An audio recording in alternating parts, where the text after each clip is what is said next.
Hola Mari, buenas noches. Muchísimas gracias a todos los que están conectados. Gracias a Cosola por este espacio.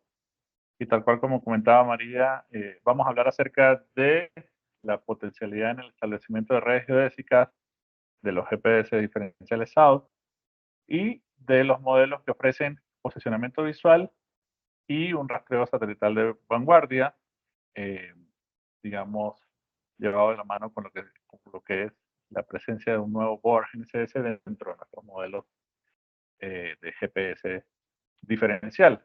Y el contenido del webinar, que va a durar aproximadamente 50 minutos, vamos a hacer una breve reseña histórica de SAUT, en todo lo que tiene que ver fabricaciones de estaciones totales y receptores GNSS. Vamos a hablar de la actualidad de nuestra empresa en todo lo que tiene que ver con la fabricación de instrumentos, fábricas, volúmenes de producción, entre otros.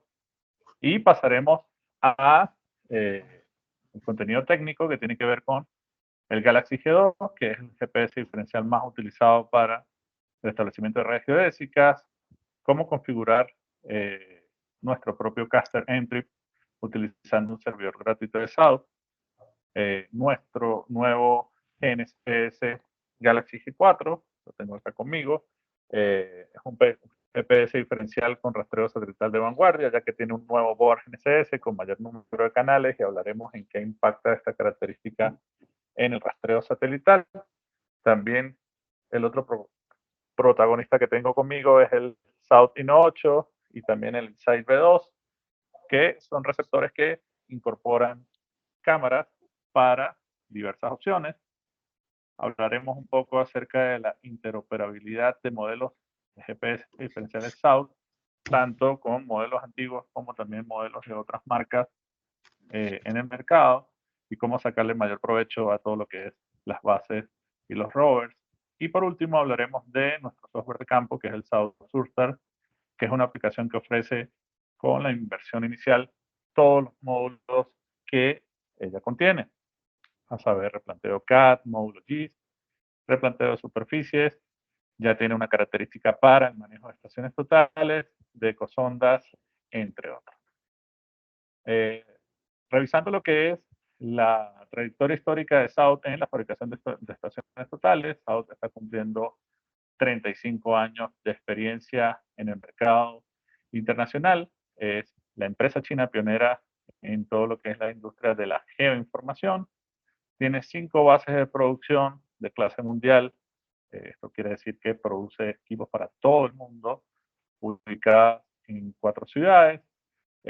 SAUT es la responsable de muchos de los primeros instrumentos topográficos fabricados en China, como por ejemplo la primera estación total, el primer receptor GNSS, la primera estación CORS, entre otras, por lo cual no somos una empresa que está, digamos, improvisando en lo que es el desarrollo de equipos, sino que ya contamos con una trayectoria de 35 años en todo lo que es investigación y desarrollo de productos. Es una empresa que siempre ha figurado entre las 100 principales empresas de geoinformación de China y ha ocupado el puesto número 1 en varias oportunidades. Y algo que quizás muchas personas no saben es que South, aparte de fabricar equipos topográficos, geodésicos, etcétera, también presta servicios en los proyectos de gran envergadura dentro de China, como por ejemplo todo lo que tiene que ver con el monitoreo de las líneas de trenes de alta velocidad que, como ustedes bien saben, existen en ese país. Ya entrando en materia de lo que es fabricación, a partir del 1994 se inicia el desarrollo y fabricación de estaciones totales de manera, digamos, en una etapa muy temprana. Entre los años 95 y 98 se establece la primera línea de producción de equipos topográficos. Ya para el 2004 se inaugura la primera fábrica de equipos en instalaciones propias y en el 2015 SAUT inaugura la fábrica de instrumentos topográficos más grande del mundo, recordando que SAUT también produce o fabrica instrumentos para otras marcas que algunas de ellas, por ejemplo, ofrecen un solo modelo de estación total y es una estación total fabricada por SAUT. En la actualidad tiene varias líneas de desarrollo de equipos, todo lo que tiene que ver obviamente con estaciones totales, niveles topográficos, GNSS, pero también pasando por todo lo que es hidrografía, escaneo láser, monitoreo, drones entre otros. ¿Bien? Y precisamente las fábricas, podemos encontrar la fábrica de Beijing, en donde se produce más de 20.000 estaciones totales al año y 30.000 teodolitos. La primera fábrica en Changzhou, donde se producen 100.000 trípodes y 50.000 bastones al año. La fábrica de Wuhan, en donde se producen 80.000 prismas, más de 100.000 bases nivelantes y una gran cantidad de todo lo que tiene que ver con niveles láser y todo lo que es equipos de escaneo láser. Y la segunda fábrica en Changzhou, que es la que ensambla niveles automáticos y también receptores GNSS. Entonces, a lo largo de estos 35 años, SAO tiene más de 740.000 estaciones totales vendidas a nivel total, a nivel mundial, perdón, más de 528.000 receptores GNSS vendidos a nivel mundial, más de 8.600 cores que están operativas a nivel mundial también. Con esto, pues, damos la entrada a lo que sería cada uno de nuestros equipos, dando una clara visión de lo que es la trayectoria de South y lo que es, digamos, la fuerza y la presencia que tiene dentro de la fabricación de equipos topográficos.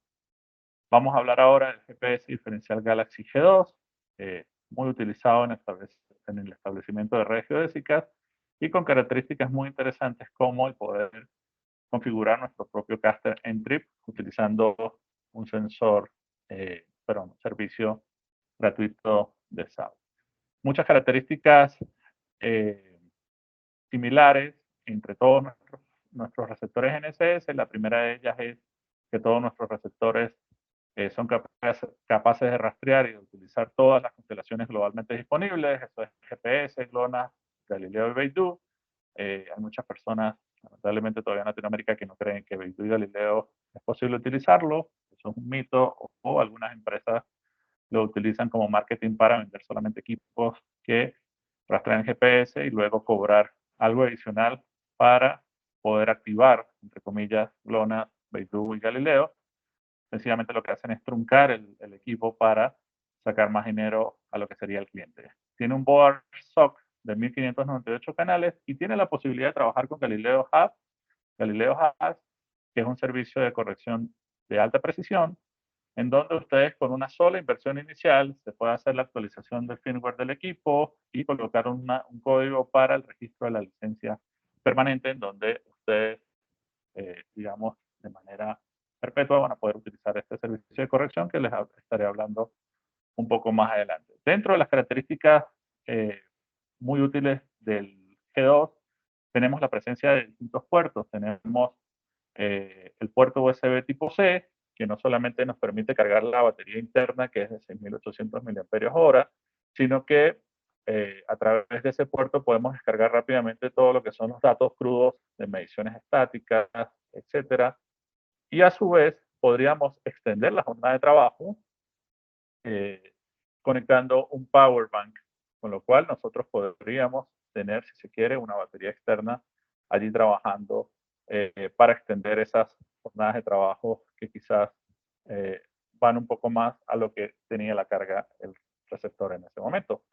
Tiene el puerto LEMO de 5 pines que permite, entre otras cosas, poder conectar una radio externa para extender el rango de la emisión de correcciones UHF, pero también se puede conectar a través de ese mismo cable lo que sería una batería externa y poder hacer sesiones muy largas de grabaciones estáticas, como el caso en Perú de lo que es la certificación de vértices geodésicos orden B, en donde el IGN solicita que las mediciones sean de 48 horas continuas. Ustedes con este tipo de batería externa lo van a poder hacer sin ningún tipo de problema, y también tiene el puerto para lo que sería la antena UHF para utilizar la radio interna del equipo, que es de 2 watts de potencia y que puede trabajar con los distintos protocolos de comunicación, como lo es el Farlink, el TrimTalk, el South, High Target, Satel, entre otros.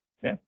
Algo muy importante a destacar del Galaxy G2 es que él como base puede trabajar como radio interno, como base GPRS, lo vamos a ver en la próxima lámina, ¿A qué hace referencia? Base Wi-Fi, pero fíjense que destaqué esas dos para que lo tomen en cuenta.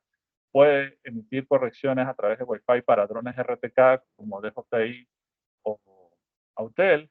Puede realizar estáticos rápidos, PPK, y obviamente para hacer bases como un rover. En el rover podemos agregar todo lo que sería eh, trabajando UHF interno, Wi-Fi, conectándose a una estación core o conectándose a una base que esté transmitiendo vía GPRS, PPK, Stop and Go, entre otros. Y la radio del equipo es transceptora, eso quiere decir que transmite y puede recibir, por lo cual nuestros equipos, cualquiera de nuestros equipos puede ser tanto base como rover, a diferencia de otras marcas en el mercado donde a ustedes les venden base que solamente pueden cumplir la función de base porque su radio solamente transmite, o hay otros modelos en donde el rover solamente puede recibir y eh,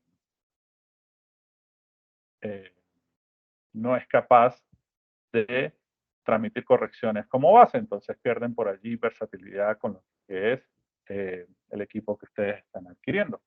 Otra característica es todos nuestros receptores cuentan con una unidad de medición inercial IMU capaz de compensar las mediciones por la inclinación del bastón desde 0 grados, que es la verticalidad del bastón, hasta 60 grados en cualquiera de, de los 360 grados en horizontal, y eso obviamente lo que permite es optimizar e incrementar eh, la productividad de los proyectos, ya sea realizando levantamientos o haciendo replanteos, porque obviamente siempre a donde esté la punta del bastón, pues vamos a tener las coordenadas siempre en el rango de precisión que precisamente el IMU lo permite, ¿no?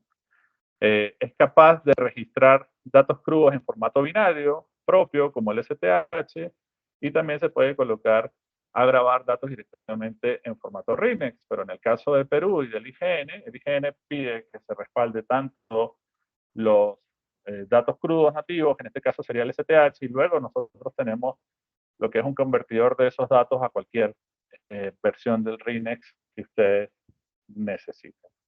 Y aquí pasamos a hablar de las Perdón, opciones.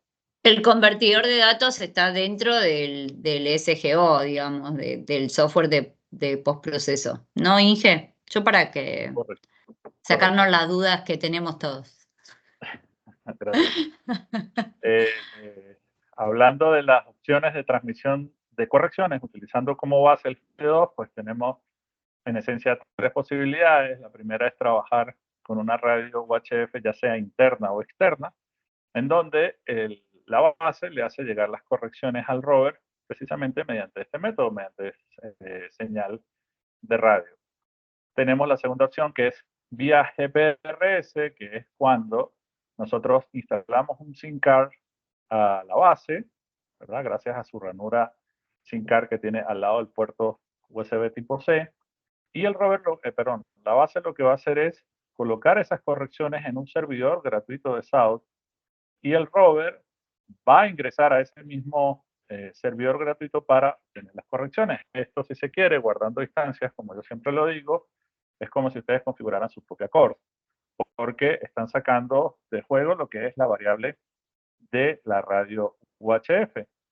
El servidor está totalmente disponible para todos ustedes y pueden solicitar los datos a lo que sería el soporte técnico de Cosola. Y también tenemos una opción muy interesante que es transmitir las correcciones vía Wi-Fi. Eh, Todos sabemos la realidad de nuestra región, en donde hay algunos sitios que no son muy seguros para medir, y quizás a nosotros nos conviene más establecer la base en un sitio donde sepamos que su seguridad está resguardada, y precisamente en ese sitio pues tenemos una red estable de internet Wi-Fi. Nosotros podemos utilizar esa red para poder transmitir las correcciones nuevamente pasando por lo que sería el servidor de SAUT, o incluso podríamos utilizar lo que es un hotspot desde compartiendo el internet desde un celular. Entonces, fíjense las variantes que ofrece el G2 a la hora de eh, transmitir correcciones utilizándolo como base. ¿Y cuáles son las diferencias de estos métodos? Radio UHF un método que no depende de Internet, funciona muy bien en todo lo que es la parte rural, pero se ve afectado por el relieve topográfico accidentado. Y es lo que yo siempre le comento a la gente.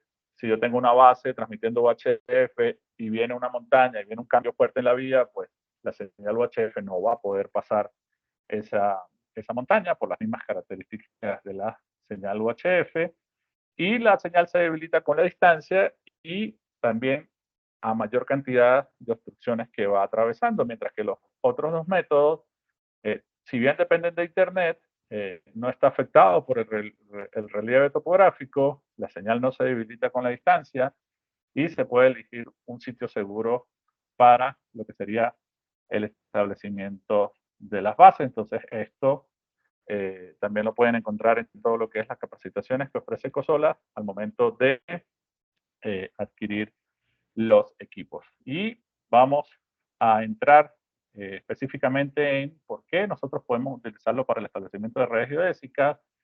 Eh, el Galaxy G2 cuenta con parámetros de calibración de antenas que eh, fueron determinados en la NOAA.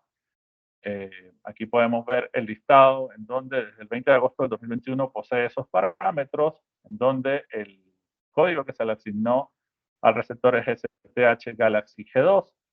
Aquí podemos ver lo que es el diagrama para saber desde dónde se mide esos offsets de lo que serían los centros de fase para L1 y L2, que es desde la parte baja de la antena que coincide con el ARP, que es el punto de referencia de la antena, ¿sí? En donde podemos ver que el offset para L1 son 82.84 milímetros hacia el norte y para L2 son 71.95 milímetros hacia el norte, y también con sus componentes horizontales. ¿Qué quiere decir esto? Que nosotros podemos presentar sin ningún tipo de problema pues, el principal requisito del IGN para lo que es la certificación de vértices, y es poder detallar cómo se realizó la medición de la altura de la antena y cuáles son los parámetros de calibración de dicha antena para el postproceso. De hecho, nosotros entregamos lo que sería una hoja de Excel donde las personas rápidamente pueden colocar estas imágenes y los valores que resultan de allí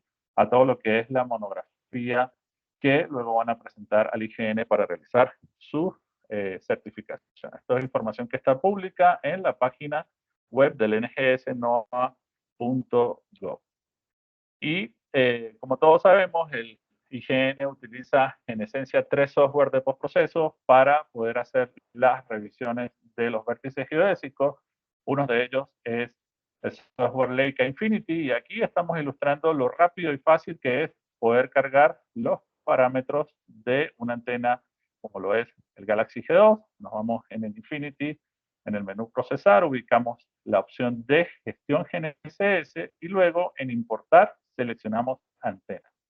En ese momento, previo a haber descargado este archivo Antex que tiene extensión .atx, nosotros lo buscamos en el directorio, la ruta donde lo guardamos, y sencillamente le damos clic en importar, y en ese momento ya pasa a formar parte de la librería de antenas del Infinity, en donde nos muestra los offsets para L1 y L2, y podemos realizar el procesamiento sin ningún tipo de inconveniente. Esto no duramos ni un minuto haciéndolo desde que descargamos el ATX hasta cargarlo en el software de postproceso. Y este ejemplo que les estoy colocando precisamente fue de un vértice que ya ha sido aprobado por el IGN en Perú, utilizando como estación de referencia o base la AN03. Y pasando al siguiente software que utiliza el IGN para certificar vértices. Coincidencialmente yo tuve la oportunidad de dar la capacitación en el IGN de Lima cuando adquirieron este software allá en la sede de Aramburu en Lima, y es el Topcon Tools, en donde muy rápidamente también vamos al menú de vista, lista de antenas, clic derecho, importar calibración de antena, ubicamos el archivo ATX que ya habíamos descargado y sencillamente le decimos aplicar. De esa manera también aparece rápidamente en lo que es el listado de las antenas y nos ofrece los valores del offset. Entonces, esto es sumamente fácil de realizar y sin ningún tipo de problema ustedes van a poder realizar el postproceso en al menos 2 de los 3 software que utiliza el IGN para hacer la verificación en la certificación de los vértices geodésicos. Bien, entonces eso es hablando del G2 y voy a pasar a un GNSS que me tiene realmente fascinado, es el Galaxy G4. María me dice que tengo que volverlo a China, yo creo que no lo voy a devolver, quizás me fugue con el equipo, y es un equipo que tiene un nuevo board GNSS que nos ofrece un rastreo satelital de vanguardia con 1698 canales, lo que ayuda en una mayor captación de satélites, posicionamiento más estable y precisión en tiempo real. Y hablando del nuevo board, es un modelo S805 que trae 1698 canales y que su algoritmo de posicionamiento multisatélite ha sido optimizado. Voy a agarrar aire aquí porque voy a hablar de algo que me gusta mucho y es, lamentablemente en Internet existen videos de personas muy poco informadas o mal informadas, en donde dicen que el número de canales de los receptores Inescrupulosas, GNSS, inescrupulosas. bueno, o sea, y Internet lo aguanta todo y lamentablemente esas personas se convierten en referencias y a su vez esas personas no muestran ninguna referencia y ahí es donde está el tema. Efectivamente. ¿En qué ayudan los canales? Sí, nosotros tenemos un documento técnico en donde lo explicamos, pero a grandes rasgos, los canales cumplen varias funciones. La primera de ellas es identificar y localizar, primero rastrear las señales que están disponibles. Una vez las encuentren, identificar de qué satélite vienen.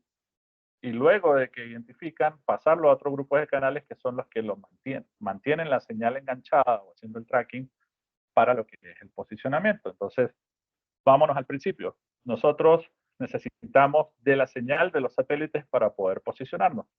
Pero resulta que todos los satélites envían las mismas frecuencias y las mismas señales. Pero nosotros necesitamos identificar de qué satélite viene, porque recuerden que a partir de las efemérides es que del posicionamiento de los satélites, luego nos vamos a posicionar nosotros.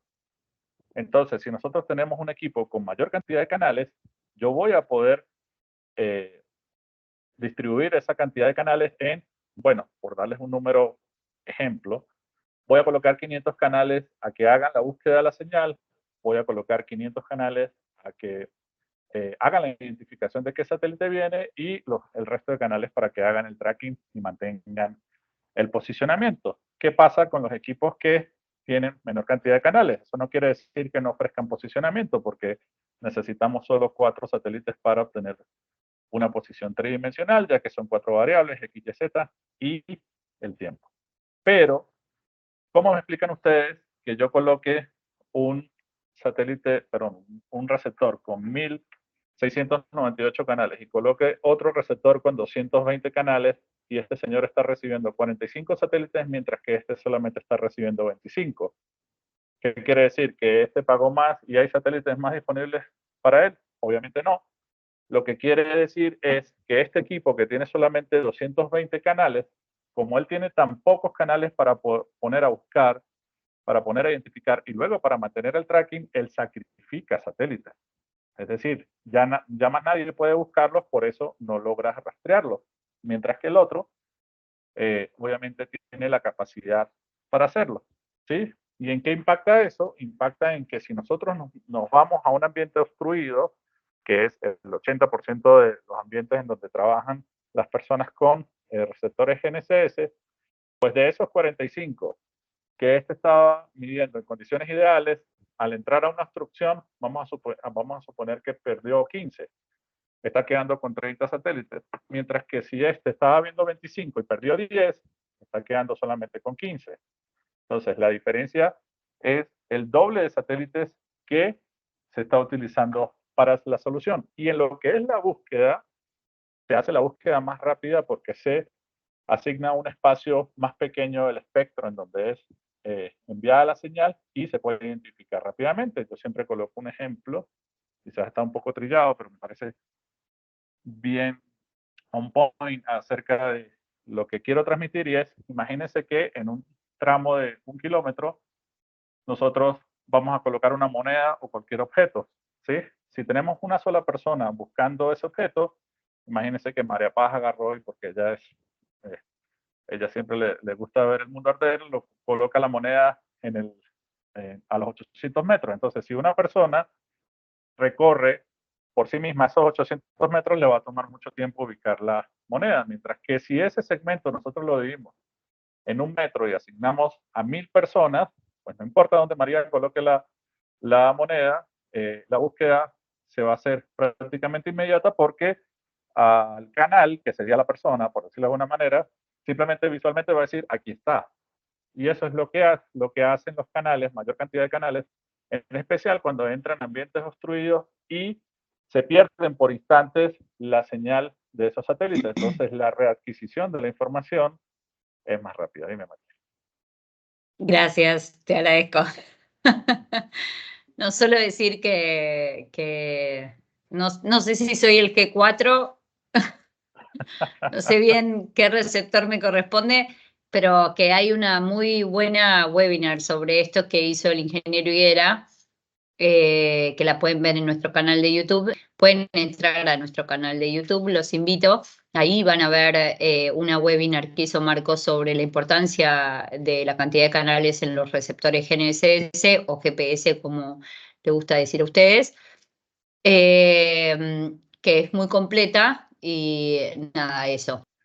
Eh, y bueno, lo que les comentaba, la readquisición se hace más rápida, especialmente en este tipo de ambientes, que siempre preguntan debajo de vegetación cómo es el performance, y precisamente va a poder rastrear más satélites, y el algoritmo utiliza un criterio no solo de rechazo, sino de colocar en stand-by los satélites que quizás no ofrecen la mejor precisión, pero su señal todavía está allí. Entonces podemos ver que de 35 satélites rastreados está utilizando 32 o 30 para la solución, y vemos cómo hace el switch cuando pierde alguno y luego entra la requisición. Entonces, esto es algo muy importante a la hora de mantener el posicionamiento fijo RTK en este tipo de ambientes. Y ojo, posicionamiento fijo RTK, que no se trata de falsos fijos RTK, porque los hemos comprobado con nuestra super estación robótica, que quizás en un próximo webinar con Cosola le estaremos hablando. Aquí vemos en estos ambientes cómo tenemos posicionamiento fijo en el orden de 1.5 centímetros de RMS horizontal y tan solo 2.2 centímetros de RMS en vertical.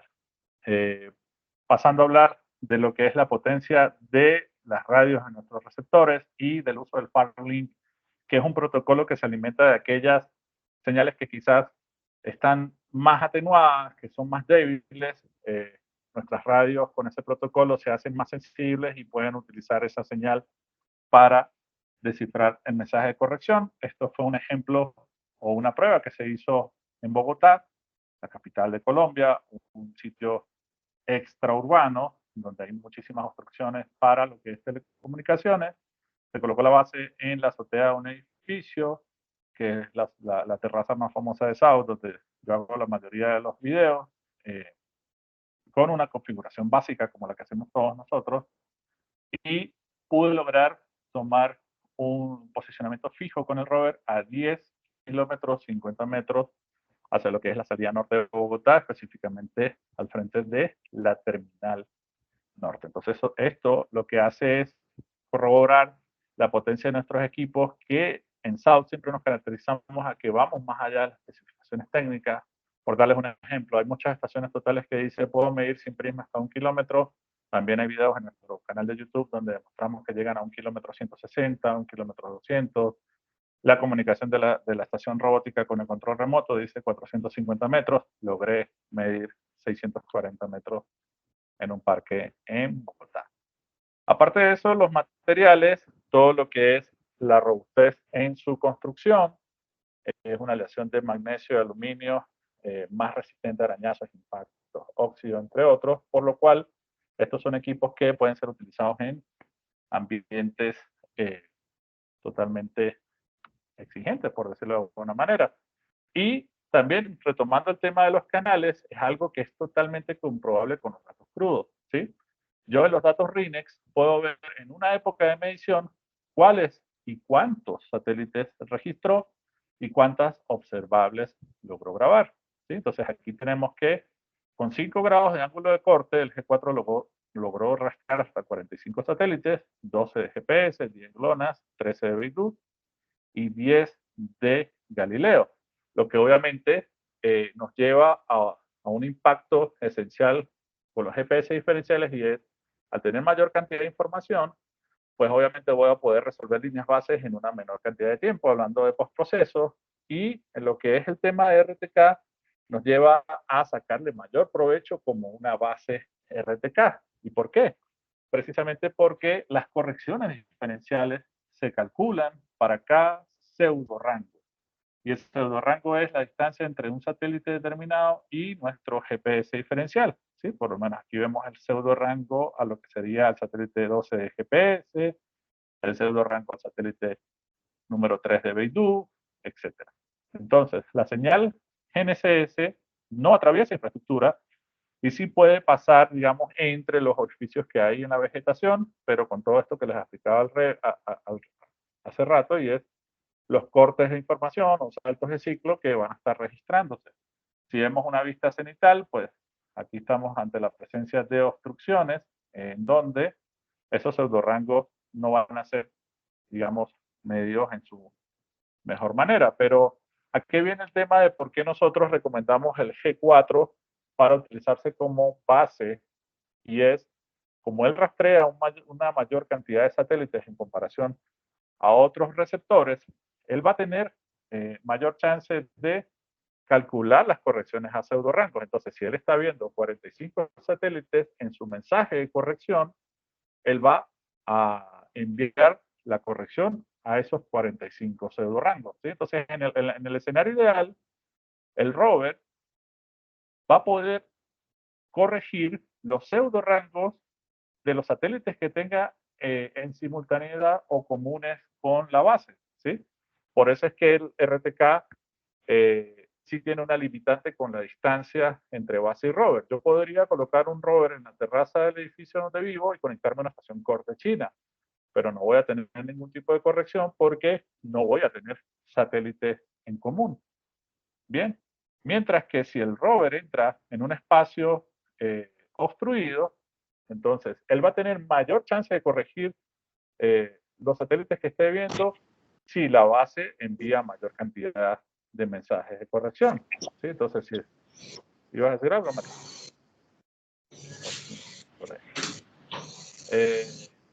Entonces, si la base está viendo 45 satélites, él está enviando esos mensajes. Entonces, supongamos que es del número 1 al 45, por darles un ejemplo.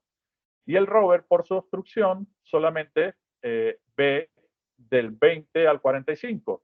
No podemos hacer nada porque ese es el ambiente en el que está, pero gracias a que la base está viendo todos esos satélites, los pocos que él está viendo, está logrando corregirlo. Mientras que si la base solamente estuviese viendo 25 satélites y en común solamente con el rover tienen 5, pues eso va en detrimento a lo que es la precisión de posicionamiento real y lo que es la estabilidad del mismo. Bien. Y pasamos a hablar entonces de el Hino 8, que es el principal protagonista junto con el G2 y el G4, pero le tenemos una muy buena sorpresa respecto al Hino 8, y el Hino 8, como pueden ver, es un equipo que ofrece posicionamiento visual, es decir, fotogrametría y replanteo utilizando realidad aumentada, donde podemos levantar lugares imposibles de medir con GPS diferenciales convencionales o tradicionales, como le gusta a María decir. El Hino, respecto al RTK tradicional, ofrece 4 ventajas: es más eficiente, más versátil, más amigable, así como soy yo, y más seguro. Y vamos a revisar algunas características de él, y es precisamente, es más eficiente porque tengo menos puntos ciegos que levantar y puedo levantar escenas o sitios en donde prácticamente es imposible hacerlo con el receptor GNSS en sí, como por ejemplo debajo de este techo, porque allí perderíamos señal satelital. Y lo que es muy importante es que nosotros podemos hacer la toma de imágenes o videos de una escena que ya sea que es peligrosa para nosotros, que tengamos poco tiempo para medirla, o que sencillamente necesitamos un nivel de detalles tan alto que medir punto a punto prácticamente sería imposible. Es muy fácil de aprender porque como está en nuestros videos de YouTube, y aquí coloqué unos cortes, se puede hacer mediante 3 métodos, que es capturar imágenes, capturar videos para procesar en el mismo controlador, o capturar un video que luego se va a descomponer en imágenes que van a estar georreferenciadas y se van a guardar en la memoria interna del Ino8. ¿Qué es lo que hacemos nosotros? Sencillamente descargarlas, tal cual como cuando descargamos las imágenes de un dron, y ya esas imágenes van a estar georreferenciadas y va a estar el archivo de calibración de la cámara, del sensor óptico, para poder realizar el procesamiento de información, ya sea en nuestro software SGO, que tiene una función para poder realizar ese procesamiento, o en otro software de su gusto, como por ejemplo, no sé, Pix4D, Agisoft, valga la publicidad no pagas, Context Capture de Bentley, entre otros. Bien, entonces, fíjense que yo debo tener el IMU inicializado en el receptor Rover, para lo cual necesito posicionamiento RTK fijo, y sencillamente le digo que voy a empezar a grabar y me voy moviendo en forma circular, ¿verdad? Hacia el elemento. ¿Por qué circular en forma de arco? Para mantener la misma distancia que nosotros recomendamos que sea entre 2 y 10 centímetros para obtener precisiones o diferencias en el orden de los 2 centímetros, y luego nosotros podemos enviar esa información a lo que sería un servidor de procesamiento y él retorna el modelado de información, con lo cual yo lo único que necesito es seleccionar el punto que necesito calcular la coordenada en al menos 3 imágenes. Entonces, fíjense que yo le voy a dar zoom para colocar la esquina de un parque de niños que está allí, que son elementos bastante finos, y precisamente esa era la intención de la prueba, para ver cómo funciona la fotogrametría en este tipo de elementos, ¿no? Allí está la segunda, voy a la tercera imagen, selecciono el mismo punto y sencillamente el equipo o la aplicación, perdón, va a guardar lo que serían las coordenadas obtenidas de ese modelamiento fotogramétrico. Eso es utilizando el procesamiento vía Internet y con nuestro controlador de datos. Ahora, la pregunta que siempre me hacen las personas es, bueno, si yo extraigo una coordenada, ¿tengo que volver a tomar la foto y el video para tomar una segunda coordenada? La respuesta es no. Ustedes pueden tomar N cantidad de coordenadas en el modelo que ya llegó procesado. Como se dieron cuenta, es muy fácil de utilizar, sin complicaciones para volver a medir, precisamente por lo que les acabo de explicar. En un mismo modelo, ellos quedan como en stand-by en lo que es el mismo proyecto del Substar que nosotros utilizamos, y yo puedo retomar ese modelo N cantidad de veces que sea necesario. Tomar elementos que sean poco seguros o que tengan un acceso muy difícil, y algo que es muy importante es la posibilidad de integrar información del Ino8 con información obtenida por otros métodos, como por ejemplo con un dron. Todos sabemos que el dron toma imágenes prácticamente ortogonales, y van a quedar muchos elementos que él no va a poder modelar, como debajo de techos, etcétera. Y nosotros podríamos ir con el Ino8 para precisamente eh, densificar el modelo en esas zonas que la cámara del dron no pudo ver. Y es muy interesante todo lo que tiene que ver con documentación de proyectos también.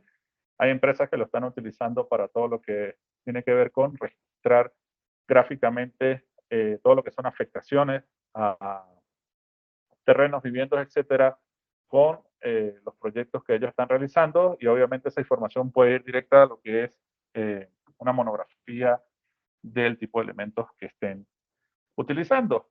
Y aparte de ese procesamiento en el controlador, nosotros también podemos hacer un procesamiento en el software de oficina de nosotros, que es el SGO. Sencillamente nos traemos la carpeta que está en la memoria interna del receptor.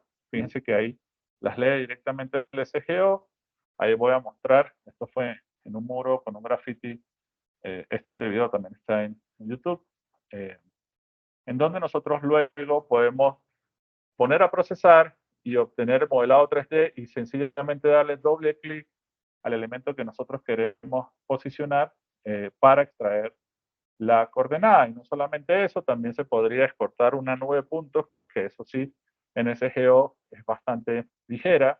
Sin embargo, tenemos datos, data sample, y tenemos modelados hechos por John con, no recuerdo si es Agisoft, creo, en donde se ve una nube de puntos más densa que puede ser utilizada sin lugar a dudas para complementar otro tipo de mediciones como drone, LiDAR, escaneo láser manual, entre otras. Entonces, aquí está procesando, yo estoy hablando hasta por los codos, voy a adelantarlo y aquí veo el modelamiento 3D, donde me acerco y sencillamente dando doble clic a cada uno de los elementos que yo necesito, en la parte inferior se va a colocar una tabla con esas coordenadas y se va a poder exportar luego como un archivo ASCII para nosotros poder utilizarlo en un flujo de modelado, de dibujo, entre otros. ¿Bien? Y lo que tiene que ver con el replanteo con realidad virtual, la cámara que hace fotogrametría es la cámara que está hacia la parte frontal y hacia la parte de abajo tiene la cámara que ofrece la posibilidad de replanteo con realidad aumentada. Fíjense que tenemos nuestra pantalla habitual de lo que es el replanteo normal con el mapa de fondo y con los offsets, pero yo puedo pasar a lo que es la cámara frontal para que me indique hacia dónde queda el punto y configurar a qué distancia yo quiero que cambie de esa cámara frontal a la cámara que va hacia abajo para realizar el replanteo. Fíjense que aquí fue, creo que luego los 10 metros y aquí cambia y me ofrece lo que es la dirección y la distancia hacia donde tengo que moverme para realizar el replanteo. Ahí voy caminando y cuando veo el punto, ¿verdad? Él me coloca una esfera roja, pero luego cuando está muy cerca, él coloca una esfera verde y me ofrece los desplazamientos que fíjense que están en el orden de milímetros para el replanteo de este punto en particular. ¿Sí? ¿Y cuál es la sorpresa que le tenemos nosotros para este webinar y para Cosola? Es que con la compra de un GPS diferencial Ino 8, ustedes van a recibir una licencia permanente totalmente gratuita para utilizar Galileo HAS con cada uno de esos receptores. ¿Qué quiere decir esto? Si ustedes compran tanto la base como el rover Ino 8, pues van a tener dos licencias, una para la base y una para el rover para utilizar este servicio de corrección de alta precisión de manera permanente que llega a través de cada uno de los satélites Galileo y ofrece una exactitud horizontal mejor que los 20 centímetros, una exactitud vertical mejor que los 40 centímetros, con un tiempo de convergencia de 300 segundos y precisiones a nivel de entre 3 y 5 centímetros. Así que aprovechen esta oportunidad, esta oferta, porque para el resto de modelos, como ya se los expliqué anteriormente, se debe aplicar un pago para la actualización del firmware, la reescritura del algoritmo y poder utilizar la señal permanentemente. Pero sí decirles que no es cierto que el Galileo HAS no está disponible en Perú. El Galileo HAS está absoluta y completamente disponible en Perú y probado en Perú también por nosotros mismos. Y además de eso, que es una oferta exclusiva para el Ino 8, digamos. Este servicio va a estar disponible para ambos equipos, tanto rover y base, como dijo Marcos, gratuito para el equipo Ino 8 que se ha adquirido en Cosola. Gracias. Y bueno, el Insight B2 es también otro equipo que está disponible en Cosola, en donde nos ofrece todas las características que tiene el G2, pero también tiene una cámara hacia la parte inferior que nos permite hacer el replanteo con realidad aumentada, que es lo que estamos viendo acá, y básicamente lo que ya vimos con el Ino 8. Bien. La principal diferencia entre ellos es precisamente lo de la doble cámara. El Ino 8 tiene una pantalla frontal táctil donde puedo configurar rápidamente las mediciones allí. Tiene una batería con mayor duración, 10.000 mAh, una radio de 3 watts versus una radio de 2 watts y obviamente todo lo que tiene que ver con el flujo de fotogrametría. Hablando muy rápido de las dos últimas partes, todos nuestros equipos son o se pueden conectar entre sí, todos nuestros modelos antiguos como G1, G6, G1 Plus con todos los modernos, y también todos nuestros receptores tienen los formatos y protocolos para poder o bien transmitir o recibir desde equipos terceros de otras marcas y de otros modelos, ojo, siempre y cuando esos equipos estén preparados para ello. Bien, todos pueden realizar la transmisión correcciones vía Wi-Fi a lo que son drones RTK. Nuestros equipos han sido utilizados en climas súper exigentes como la Antártida misma. Aquí tenemos al super crack de Pablo de Argentina, que estuvo como 3 semanas en la base argentina de la Antártida. Por aquí estamos en lo que es el desierto de Chile, donde allá no llega pero ni el viento que se regresa. Y vemos cómo en Paraguay también hicimos pruebas con los drones RTK, poderlos conectar con georradares, entre otros. Así que totalmente versátiles en todo lo que es la intercomunicación con botes autónomos, ecosondas, entre otros. Y hablando finalmente, antes que Mari me corte la reunión, de nuestro software de campo, dejarles en mente que tiene totalmente habilitados y disponibles todos los módulos que tiene consigo, no como otros software donde te dicen, bueno, para tener el módulo GIS tienes que pagar tantos dólares adicionales, si quieres el módulo de replanteo tantos dólares adicionales, el de estaciones totales que muy pocas casas lo tienen, tienes que pagar adicional, entre otros. Nosotros lo ofrecemos directamente con la inversión inicial, totalmente traducido en español, un trabajo que hicimos desde la oficina de Saur en Latinoamérica, librería de sistemas de coordenadas, utilización de modelos de similaridad para transformar datum, todo lo que tiene que ver con calibración de sitio, poder utilizar el módulo GIS para tablas de atributos asociadas, replanteo de superficies o control de elevación importando archivos XML y obviamente todo lo que es los flujos de replanteo con realidad aumentada y fotogrametría para los modelos que lo permiten y una gran variedad de opciones para exportar las mediciones. Cerrando aquí, les invito a revisar lo que son las distintas sedes de Ecosola, en Perú, en Ecuador, en Colombia, en los Estados Unidos. Allí tienen su página web de cada una de las sedes, el correo, la dirección principal, en Petit Wars, en Lima, el teléfono y también invitarlos a que busquen, se suscriban y vean toda la información en nuestro canal de South Latinoamérica. Muy importante lo que dijo Marcos en las últimas diapositivas, en una presentación que realmente trabajó mucho, hizo muy bien, gracias Marcos siempre. Es que todos nuestros equipos son combinables. Esto que dijo Marcos al principio, que el G4 tiene una mejor performance como base y que el B2 es mucho más rendidor como rover por su cámara y para su capacidad para hacer replanteo visual. Entonces, esta opción de poder combinar los equipos es lo que nosotros apostamos, no solo con nuestra marca, sino también con otras marcas. Hay muchas personas, muchos topógrafos, muchas empresas que tienen equipos de otras marcas y entonces está muy bien saber que se pueden combinar con otras marcas siempre y cuando, está bien la salvedad que hizo Marcos también, esas marcas sean abiertas. En general hay marcas en el mercado que no tienen las configuraciones tan abiertas, claro, exacto, como los nuestros, sobre todo las radios internas y demás, pero eso no quiere decir que nuestra marca no lo sea.